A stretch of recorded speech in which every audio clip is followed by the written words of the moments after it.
मीत, मैं आज आपको एक बहुत बड़ा सरप्राइज देने वाला हूँ। अच्छा, अरे बेबी, मेरे बर्थडे पे ऐसा क्या सरप्राइज देना चाहते हो आप जो मेरी आंखें बांध दी आपने? आज आपका बर्थडे है और दुनिया में आपसे बढ़कर मेरे लिए कुछ है नहीं, तो इसलिए आज मैंने ना आपके बर्थडे पे मम्मी को बुला लिया। मम्मी? मम्मी को किस लिए बुला लिया है आपने यहाँ पर? मतलब प्राइवेसी नाम की भी कोई चीज होती है लाइफ में या नहीं होती? आपने इतना भी नहीं सोचा कि मेरे बर्थडे वाले दिन तो कम से कम मेरी जान बख्श दो और उनको हमारी जिंदगी से दूर रखो। हे भगवान, मैं इस आदमी को कैसे समझाऊं? और अकेले मम्मी को ही क्यों बुलाया है आपने?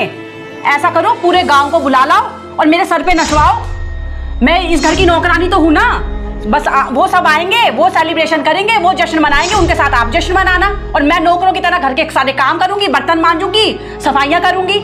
मेरा बर्थडे थोड़ी ना है, आपकी मम्मी का ही बर्थडे मना लो ना, उन्हीं के साथ खुशियां मनाओ। आप तो मेरी जिंदगी नरक कर दो बस आप। अब ऐसा है, मुझे तो करो आप माफ, मैं जा रही हूं अपने घर और आप अपनी मम्मी के साथ ही पूरा जश्न मनाओ, मुझे नहीं मनाना कोई बर्थडे। मम्मी, आप? मर गई तेरी माँ। इस गंदी जुबान से ना मुझे माँ मत बोल दियो। मेरी नाक कटा दी तूने। मैंने तुझे यही संस्कार दिए थे।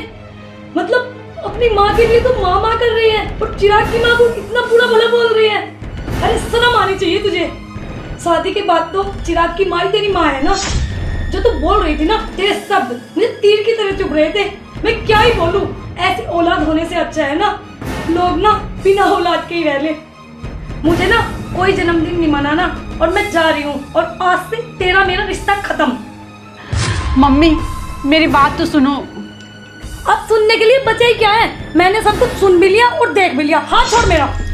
मम्मी प्लीज माफ़ कर दो। और रही मीत बात मम्मी की और रिश्तों की, हमें ना रिश्ते जोड़ने आने चाहिए, ना कि तोड़ने। जब दो परिवार की शादी होती है ना, तो हम दो परिवारों को जोड़ते हैं, ना कि तोड़ते हैं। बात वो नहीं थी कि वो माँ तेरी है या मेरी है, वो माँ है। जब दो लोगों की शादी होती है ना, तो दो लोग नहीं, दो परिवार जुड़ते हैं। और मीत, हमें परिवार जोड़ने आने चाहिए, ना कि तोड़ने। और रही बात परिवारों की, हम दोनों तो हैं। अगर हम चाहें तो हम दोनों परिवारों को एक कर सकते हैं, और हम चाहें तो हम दोनों परिवारों को दुश्मन बना सकते हैं। और मीत, मुझे तुमसे ये उम्मीद नहीं थी, तुम मेरी माँ के बारे में इतना बुरा भला सोचती है। ये तो अच्छा हुआ कि सुबह मम्मी का फ़ोन आ गया। मम्मी दवाई लेने के लिए आई थी शहर में। मैंने कहा आज मीत का बर्थडे भी है, तो मम्मी तुम आ जाओ। और मैं तो तुम्हें सरप्राइज़ देना चाहता था, लेकिन मीत, तुम्हारी बात सुन के मुझे बहुत दुख। अगर अचानक मेरी माँ आ जाती तो तुम तो उसे धक्के मार के घर से निकाल देती। और मम्मी, मैं मीत की तरफ से आपसे माफ़ी मांगता हूँ। आपको कहीं जाने की जरूरत नहीं है। मैं आपका बेटा हूँ। क्या हुआ अगर आपकी बेटी आपकी रेस्पेक्ट नहीं करती, तो मैं तो हूँ। नहीं चिराग, मुझे माफ कर दो, मुझसे बहुत बड़ी गलती हो गई। मैं इतनी देर से खड़ी होकर जो बकवास सुन रही हूँ ना, ये सब ना चिराग की मेहरबानी है। और जब से तेरी शादी हुई है ना, चिराग ने कभी मुझे अपनी माँ से कम नहीं माना। तुझे ना मैं अब क्या ही कहूँ, रिश्ते निभाना ना तू चिराग से सीख। ठीक है चिराग बेटा, मैं चलती हूँ। मम्मी प्लीज रुक जाओ।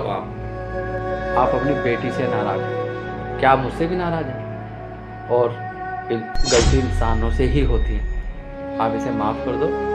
और इतना मुझे यकीन है कि मीत कभी झूठ नहीं बोलती। अगर आज उसने कहा है कि मैं दोनों परिवारों को जोड़ कर रखूंगी, तो उसे एक मौका। चलो।